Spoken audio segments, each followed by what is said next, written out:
Ladies and gentlemen, we'd like to welcome you out to this show tonight. I apologize in advance if I am out of line here. I like it. And you wanna know what? I dig it. Hold up. You know you're my favorite white boy, right? Huh.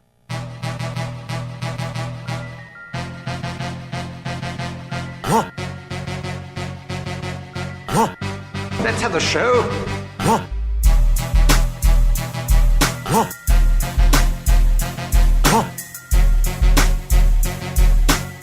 Oh yeah, what is going on?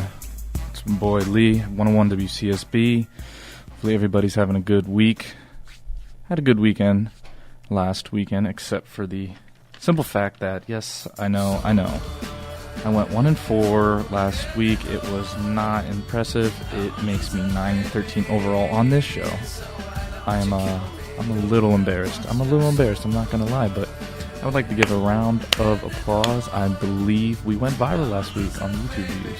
Viral with 16. So I was excited about that. So hopefully all y'all came back after this pitiful week. And I'm going to turn it around. I got a new formula. I feel it's going to be better. How about Tim Tebow? Using his holy power like I said in Miami.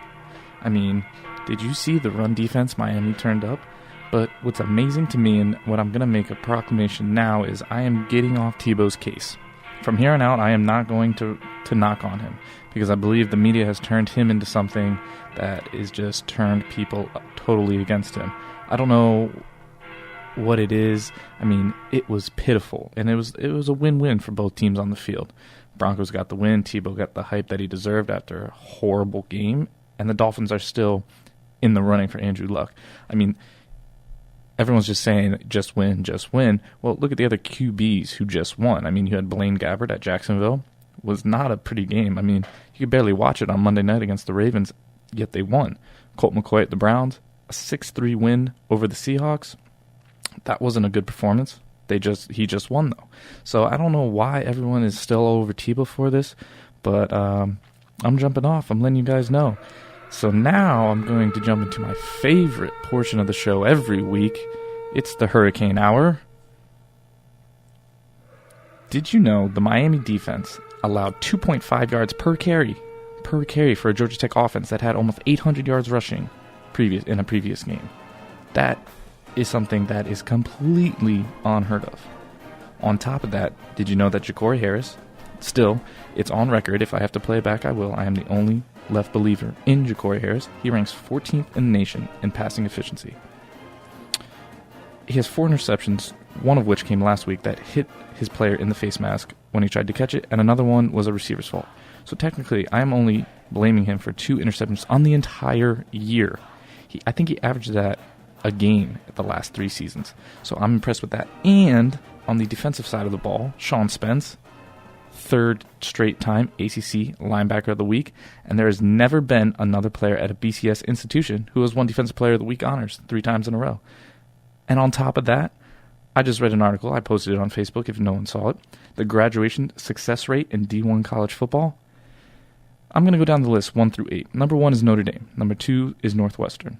Number 3 is Boston College. Number 4 is Duke. Number 5 is Rice. Number 6 is Navy. Number 7 is Rutgers. And number 8 is, yes, that team in Coral Gables, the Miami Hurricanes. So you can call them thugs all you want, but that is a pretty hearty list of academic schools there, with Miami coming in at 8 for football players' graduation success rate.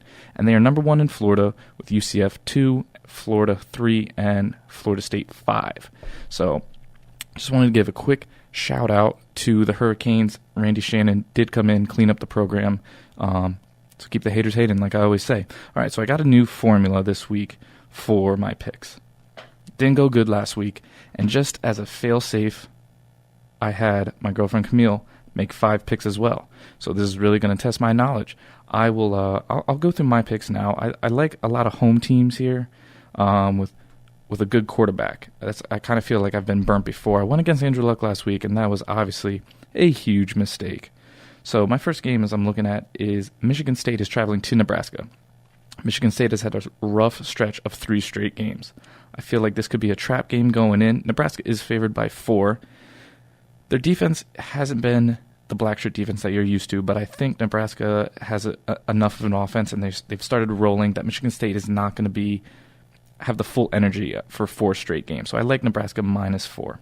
Next one I'm looking at is staying over there in the Big Ten. Excuse me. This one I've been banging on Ohio State a lot this year. So this is for my boy Tweedley. Wisconsin is traveling to Ohio State. Ohio State is getting 7.5 points. I like Ohio State's defense. Even though Miami ran all over them, I still like Ohio State's defense a lot. I think they can slow down Wisconsin. I think at some point Ohio State has to have a quarterback complete more than a handful of passes. So I think it's 7.5 points. I like Ohio State at home. Next one is going to be a wild card game that I'm throwing in there. Memphis, not a good team, but they're getting 29 points at UCF.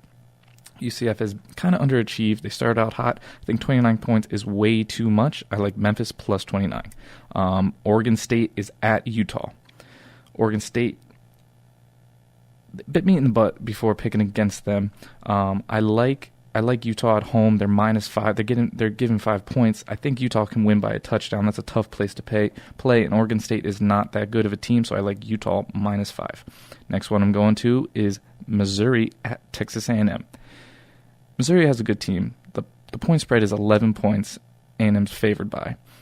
I know what you're saying. That's a lot for me to take A&M by, but I just think they have a very good quarterback, a very good run game, a good passing attack, and even though they've been a night and day team in the first half, the second half, I like them to actually win by 2 touchdowns at Missouri. Missouri's had a lot of tough games.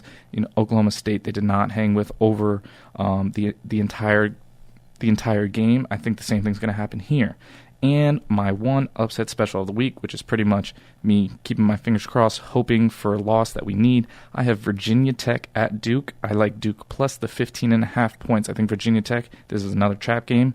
I hated the fact that the Hurricanes lost to them, so I am hoping on the one team that I hate the most, Duke Blue Devils, to cover the 15.5 points. All right, Camille had 5 picks here. She took Michigan State +4 against Nebraska. She likes Michigan -14 at home against Purdue.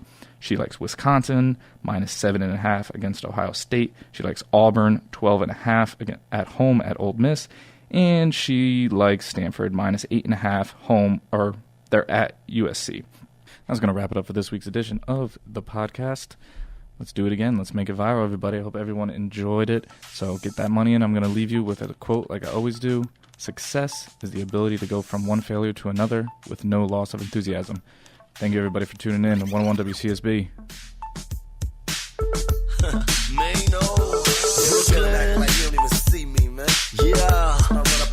You see me hustle hard, stack paper, it's alright. Y'all haters, it's nothing, we major. You see me, high hater,